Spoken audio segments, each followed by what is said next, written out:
akafamba na Eliya, akazofamba na Elisha, akavunza Solomoni, akaratidza Abrahama iye Mwari wemapofu, wezvirema nenherera, iye Mwari wanotenda, wanonamata ndovimba naye, iye Mwari wanotenda, wanonamata ndovimba naye, iye Mwari wanotenda, wanonamata ndovimba naye, iye Mwari wanotenda, wanonamata ndovimba naye. Akavapisa Ijipita, akavafambisa nepagungwa, achivaendesa kuKenani, nyika ine uchi nemukaka. Akavapisa Ijipita, akavafambisa nepagungwa, achivaendesa kuKenani, nyika ine uchi nemukaka. Iye Mwari wanotenda, wanonamata ndovimba naye, iye Mwari wanotenda, wanonamata ndovimba naye.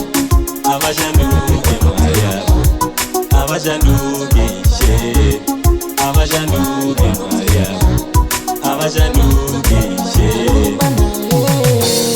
Nyangwe diva, pampata we munguri werufu halingati, nekuti aneni anondisesedza pambura inosorota, ondivatiza pamafuro manyoro.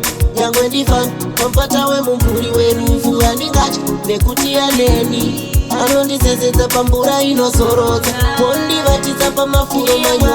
Wanotenda, wanonamata ndovimba naye, iye Mwari wanotenda, anondisesedza pambura inosorota, ondivatiza pamafuro manyoro. Wanotenda, pampata we namata ndovimba naye, nekuti aneni anondisesedza pambura inosorota, ondivatiza pamafuro manyoro. Akavapisa Ijipita, akavafambisa nepagungwa, achivaendesa kuKenani, nyika ine uchi nemukaka.